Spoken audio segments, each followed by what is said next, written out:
Namaskar and welcome back to the channel. So we are back to study another remedy for the day, and it is known by the name Tussilago petacides, and ये butter bird नाम के plant से बनती है जो कि belong करता है फैमिली कॉल्ड एस्टेरेसी। ये इसका जो प्लांट है, जिस प्लांट से ये रेमेडी बनती है, वो एक पेरिनियल प्लांट्स में से आते हैं जो कि thick creeping underground rhizomes and large rhubarb like leaves होती हैं उनकी ड्यूरिंग द ग्रोइंग सीजन। और ये नेटिव कहाँ से हैं? ये प्लांट्स जो है most species are native to Asia और सदर्न यूरोप, ये वहाँ पे पाए जाते हैं ज्यादातर।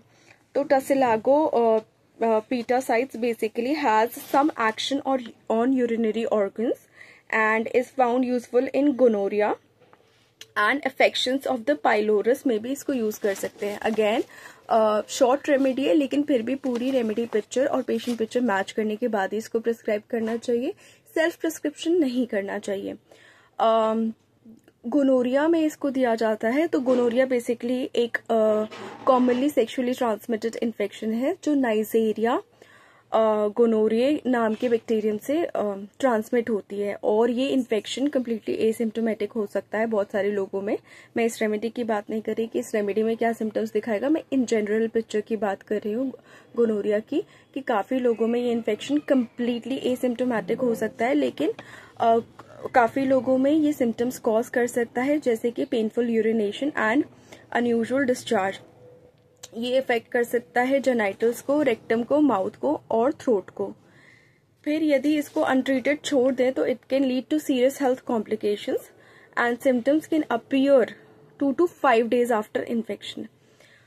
और सिम्टम्स क्या क्या होंगे यदि होते हैं? तो burning sensation during urination, increase vaginal discharge in women, vaginal bleeding between periods in women, pain or irritation in the eye, eyelid swelling and a stringy white or yellow mucus around the eye if the infection is in the eye. Complications क्या होंगी? Women में complications होंगी, pelvic inflammatory disease हो सकती है, infertility, ectopic pregnancy यदि gonorrhoea को untreated आप लीव कर देंगे। मेन में scrotal swelling, infertility, urethral strictures हो सकते हैं। न्यूबॉर्न्स में eye infections that can lead to blindness if untreated. Rare complication है disseminated gonococcal infection which can spread to blood, heart, joints and other organs. तो ये complications इस case में देखी जा सकती है गोनोरिया में यदि अनट्रीटेड उसको लीव किया गया। देन ये रेमेडी एक्ट करती है पाइलोरस में।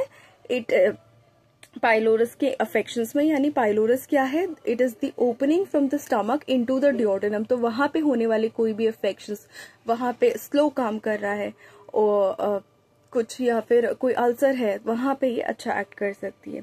यूरिनरी सिम्टम्स में देखेंगे तो क्रॉलिंग सेंसेशंस इन यूरेथ्रा।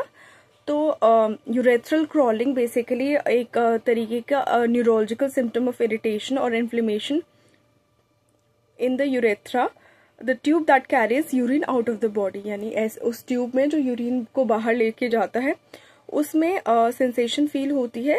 न्यूरोलॉजिकल वजह से भी हो सकती है और इन्फेक्शन और इन्फ्लेमेशन की वजह से भी हो सकती है। यूरेथ्रा बेसिकली एक ट्यूब है that carries liquid waste out of the body, urine लेके जाता है। मेन और मेल एनिमल्स में ये स्पर्म भी लेके जाता है, अपने थ्रू दिस ट्यूब स्पर्म भी फ्लो करता है।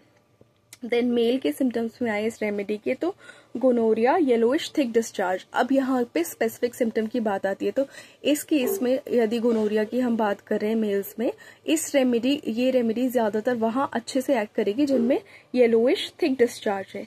इरेक्शंस विद यूरेथ्रल क्रॉलिंग है।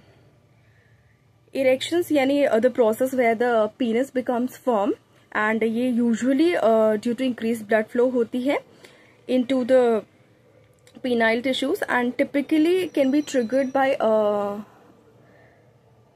sexual stimuli or may be triggered by other means also। तो इसकी वजह से erections with urethral crawling है यहाँ पे। तो जो यूरेथ्रल क्रॉलिंग का सिम्टम है, इन्फ्लेमेशन, इन्फेक्शन या न्यूरोलॉजिकल कंडीशन की वजह से, उसके साथ इरेक्शन है इस रेमेडी के मेल पेशेंट में। और पेन इन स्पर्मेटिक कॉर्ड है। स्पर्मेटिक कॉर्ड एक bundle of nerves, ducts and blood vessels है that connect the testicle to the abdominal cavity. तो उसमें पेन है, उस एरिया में पेन है, ये देखा जाएगा। और पहले जो अभी हमने शुरू में डिस्क्राइब की थी गोनोरिया की जनरल पिक्चर डिस्क्राइब की थी कि डिजीज टेंडेंसी होती क्या है। अब जब आप मेल में इस रेमेडी के मेल में गोनोरिया देखेंगे तो वो इस प्रकार का होगा और तभी आप रेमेडी प्रिस्क्राइब करेंगे तो वो बहुत अच्छे से असर करेगी। कंपैरिजन में अगर रिलेशनशिप्स में देखें तो कंपेयर करने के लिए दी गई है टसिलैगो फ्रेग्रेंस, जिसमें पाइलोरस पेन है, प्लेथोरा एंड कॉर्पुलेंसी है। उसके बाद दिया गया है टसिलैगो फरफरा, जो कि कफ्स में काम आती है and it is as an intercurrent medicine in phthisis pulmonalis, यानी ट्यूबरक्यूलोसिस में काम आती है। और ट्यूबरक्यूलाइनम टसिलैगो फरा के साथ इंटरकरेंट यूज हो सकता है। टसिलैगो पेटेसाइड्स यानी जिस रेमेडी को हमने शुरू किया था उसकी डोज की बात करें तो वो टिंचर में रिकमेंड की हुई है, बोरिक में। बाकी क्लिनिकल प्रैक्टिस में ये वेरी करता है। And that's it for this remedy. Please like the video, share the video and subscribe to the channel and do not forget to hit the bell icon. Thank you so much.